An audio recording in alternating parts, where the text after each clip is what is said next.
Baik, Assalamualaikum warahmatullahi wabarakatuh. Izin Ibu yang terhormat Ibu Dr. Lili Erina MSI dan Ibu Alvina Septiani SAP MSI selaku dosen dari mata kuliah Keuangan Publik. Kami dari kelompok 6 L1 akan mempresentasikan hasil kerja kelompok kami mengenai pengertian, teori dasar, dan azas-azas anggaran publik. Tapi sebelum itu, izinkan saya untuk memperkenalkan nama-nama anggota kelompok 6 dari kelas L1. Yang pertama, ada saya sendiri Hafizah Herdiana Putri selaku moderator, ada Najwa Dika Apriliani, Alda Nadila Azani, Aiman Ashari Dabara, dan Dimas Hidayatullah. Adapun poin-poin yang akan kami bahas di sini adalah mengenai pengertian anggaran publik, teori dasar anggaran publik, dan asas-asas anggaran publik. Baik, langsung saja masuk ke pembahasan pertama yang akan dijelaskan oleh Aiman dan pembahasan-pembahasan selanjutnya yang akan dilanjutkan oleh teman-teman rekan kami. Kepada Aiman, dipersilahkan. Baik, moderator, terima kasih atas kesempatannya. Teman-teman, di sini aku menjelaskan mengenai pengertian anggaran publik, yang mana anggaran publik adalah rencana keuangan yang disusun oleh pemerintah untuk mengatur dan mengalokasikan sumber daya yang ada guna memenuhi kebutuhan publik dan melaksanakan berbagai program pembangunan. Anggaran ini mencakup dalam komponen utama, yaitu pendapatan atau penerimaan negara dan belanja atau pengeluaran negara yang ditetapkan dalam periode tertentu. Biasanya 1 tahun anggaran. Pendapatan negara dapat berasal dari berbagai sumber, seperti pajak, penerimaan negara bukan pajak, serta utang negara. Materi selanjutnya akan dilanjutkan oleh rekan saya.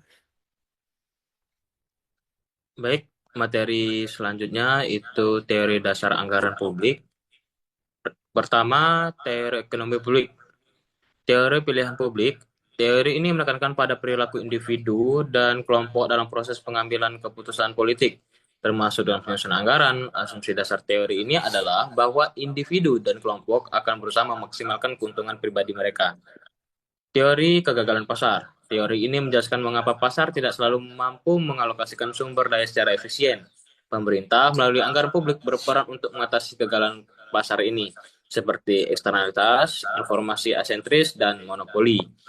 Tiga, teori keadilan. Teori ini membahas tentang distribusi pendapatan dan kesejahteraan masyarakat. Anggaran publik diharapkan dapat mengurangi kesenjangan sosial dan meningkatkan kesejahteraan masyarakat. Yang kedua, itu teori manajemen keuangan.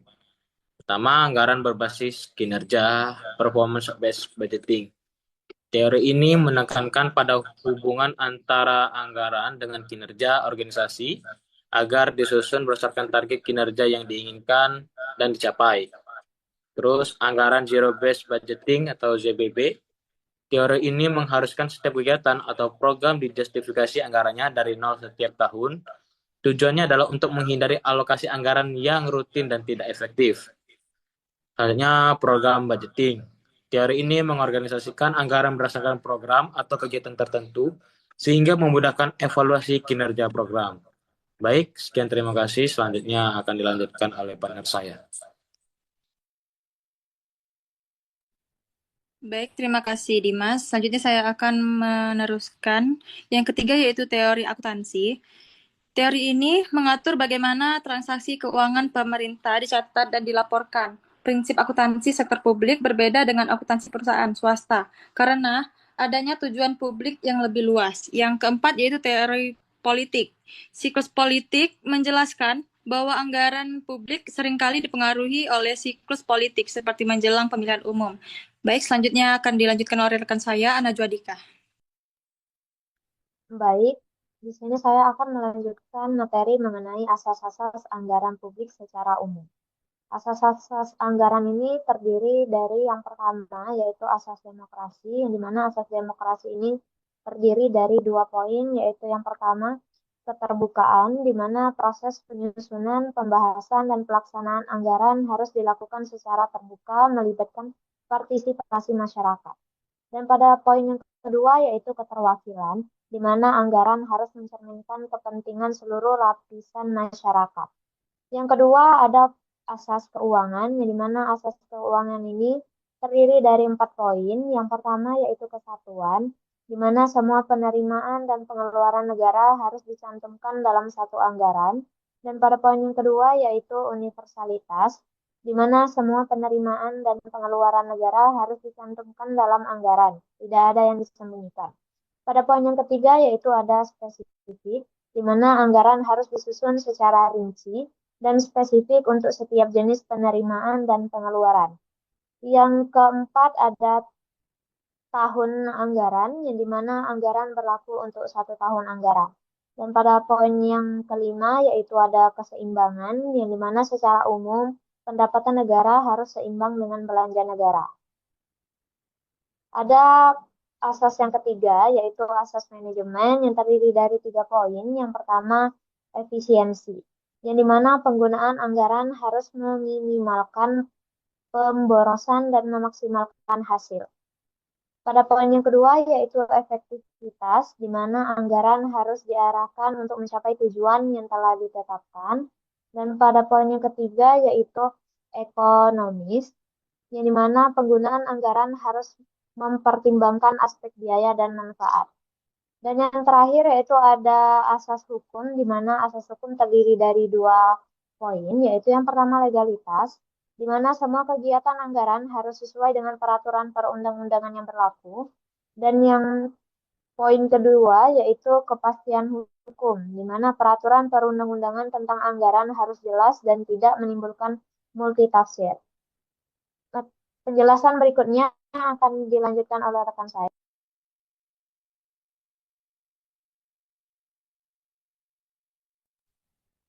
Baik, terima kasih Najwa Dika. Boleh di next slide-nya? Baik, saya akan menjelaskan dari beberapa rekan saya tadi menjelaskan dari materi tersebut.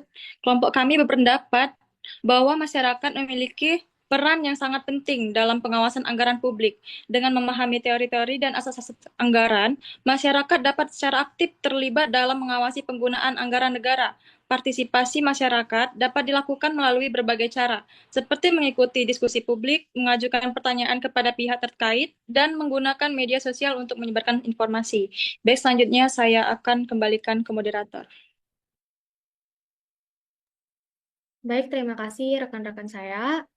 Saya dapat menyimpulkan berdasarkan pendapat kelompok kami di sini, berdasarkan pembahasan yang telah dilakukan, dapat disimpulkan bahwa anggaran publik adalah alat penting bagi pemerintah untuk mengelola sumber daya keuangan negara guna memenuhi kebutuhan publik dan mendukung pembangunan.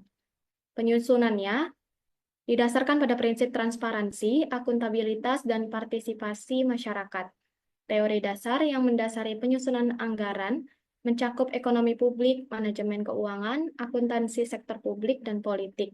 Asas-asas anggaran seperti demokrasi, keuangan, dan manajemen, dan hukum memberikan pedoman untuk pengelolaan anggaran yang efisien dan sah. Baik, saran yang dapat diberikan pada materi kali ini adalah untuk meningkatkan pengelolaan anggaran publik, disarankan agar pemerintah terus memperkuat transparansi dan akuntabilitas, serta meningkatkan partisipasi masyarakat dalam pengawasan. Penggunaan anggaran harus lebih efisien dan berbasis pada pencapaian kinerja yang jelas. Pemerintah perlu terus mengevaluasi sistem pengelolaan anggaran agar lebih responsif dan dapat dipercaya.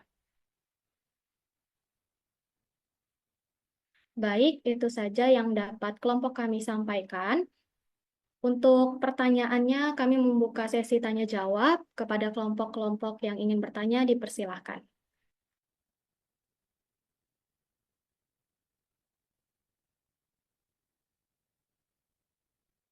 Baik, kepada Tia Selvi, dipersilahkan.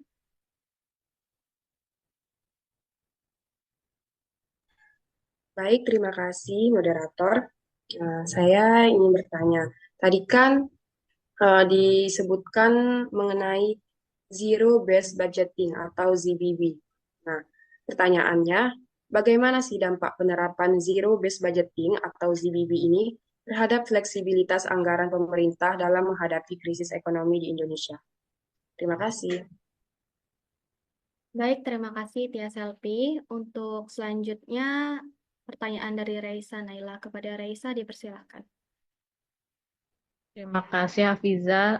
Saya perwakilan dari kelompok 5 yang bertanya, mengapa asas tahunan menjadi prinsip utama dalam anggaran publik dan apakah ada alternatif sistem yang lebih fleksibel? Terima kasih. Baik, terima kasih Raisa atas pertanyaannya. Untuk pertanyaan selanjutnya kepada Mayada, dipersilahkan.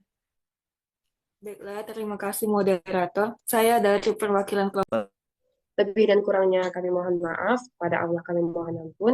Billahi taufiq wal hidayah. Wassalamualaikum warahmatullahi wabarakatuh. Baik, kami kelompok 6 akan menjawab pertanyaan dari teman-teman yang tadi. Untuk pertanyaan pertama dari Mayada akan dijawab oleh Alda. Kepada Alda, dipersilahkan. Baik, terima kasih moderator. Di sini saya akan menjawab pertanyaan dari saudari Mayada dari kelompok 1. Di mana pertanyaannya, bagaimana pengaruh transparansi anggaran terhadap kepercayaan publik terhadap pemerintah? Jadi menurut kami, transparansi anggaran memiliki pengaruh dalam meningkatkan kepercayaan publik terhadap pemerintah. Dengan adanya keterbukaan informasi, masyarakat dapat memantau pengelolaan anggaran sehingga meningkatkan akuntabilitas dan meminimalisasi korupsi. Transparansi juga membuka ruang partisipasi publik dalam perencanaan dan evaluasi kebijakan anggaran yang membuat pemerintah lebih responsif terhadap kebutuhan masyarakat. Selain itu, keterbukaan ini meningkatkan kredibilitas pemerintah dan membantu memitigasi misinformasi yang dapat merusak kepercayaan publik. Dengan demikian, transparansi anggaran menjadi elemen penting dalam menciptakan pemerintah yang bersih dan terpercaya. Bagaimana Saudari Mayada? Sudah jelas, terima kasih Alda. Baik, terima kasih Alda dan Mayada. Untuk pertanyaan dari Tia akan dijawab oleh Najwa. Kepada Najwa, dipersilahkan. Baiklah, saya akan menjawab pertanyaan dari Tia Selfie, yaitu yang dimana bagaimana dampak penerapan Zero Based Budgeting atau ZBB terhadap fleksibilitas anggaran pemerintah dalam menghadapi krisis ekonomi di Indonesia. Penerapan Zero Based Budgeting atau ZBB dalam anggaran pemerintah Indonesia memiliki potensi untuk meningkatkan fleksibilitas anggaran, terutama dalam menghadapi krisis ekonomi. Dengan memulai setiap periode anggaran dari nol, ZBB memungkinkan identifikasi dan penghapusan pengeluaran yang tidak perlu, serta penyesuaian alokasi dana berdasarkan prioritas yang mendesak. Hal ini membantu pemerintah untuk lebih responsif terhadap perubahan kondisi ekonomi dan memastikan bahwa sumber daya dialokasikan untuk program-program yang paling mendukung kebutuhan masyarakat. Pada saat selfie, apakah sudah jelas? Baik, jawabannya cukup jelas. Terima kasih Najwa.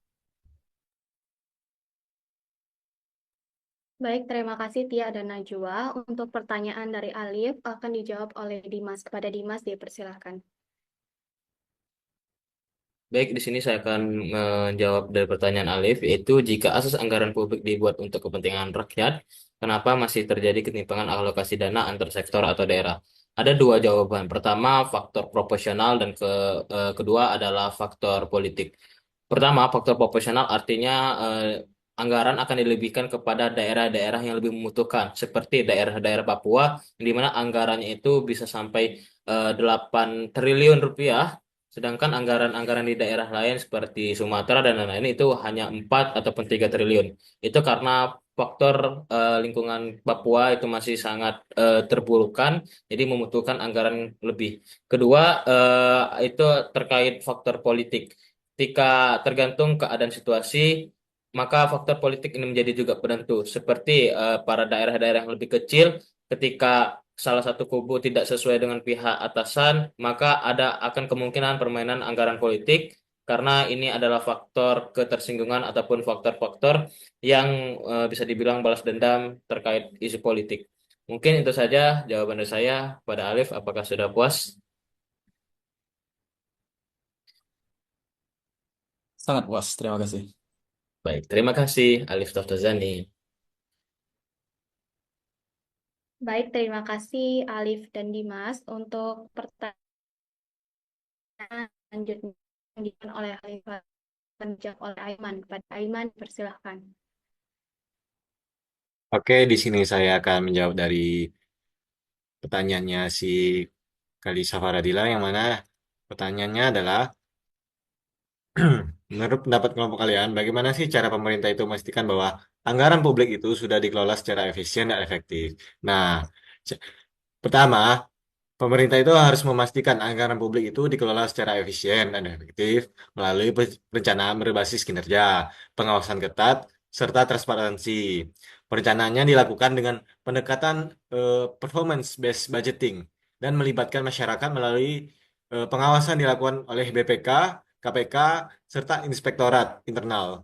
Sementara teknologi seperti e-budgeting, e-procurement ini digunakan untuk mencegah kebocoran anggaran. Nah, evaluasi kinerja dilakukan melalui LKJP dan KPI untuk memastikan program berjalan sesuai target. Selain itu, transparansi APBN dan APBD serta peran media dan LSM memungkinkan masyarakat itu mengawasi, sehingga pengelolaan anggaran menjadi lebih akuntabel dan tepat sasaran.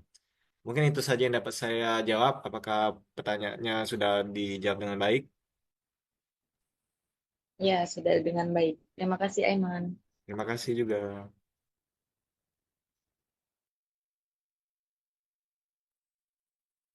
Baik, terima kasih Aiman dan Halisa. Untuk pertanyaan terakhir dari Reisa akan saya jawab sendiri. Pertanyaannya adalah mengapa asas tahunan menjadi prinsip utama dalam anggaran publik dan apakah ada alternatif sistem yang lebih fleksibel? Jawabannya adalah asas tahunan dalam anggaran publik itu memastikan perencanaan keuangan yang disiplin, transparan, dan mudah diawasi. Namun, karena kurang fleksibel, alternatif seperti anggaran multi tahun untuk proyek jangka panjang, anggaran bergulir untuk respon dan anggaran darurat untuk krisis digunakan dalam situasi tertentu. Meski begitu, asas tahunan tetap menjadi standar utama karena menjamin stabilitas fiskal dan akuntabilitas. Baik, kepada Reisa, apakah jawabannya dapat diterima? Baik, terima kasih, Aprija. Baik, terima kasih. Dengan berakhirnya sesi tanya jawab, berakhir pula sesi presentasi dari kami kelompok 6L1. Untuk lebih dan kurang mohon dimaafkan. Terima kasih atas perhatiannya. Wassalamualaikum warahmatullahi wabarakatuh. Waalaikumsalam warahmatullahi wabarakatuh.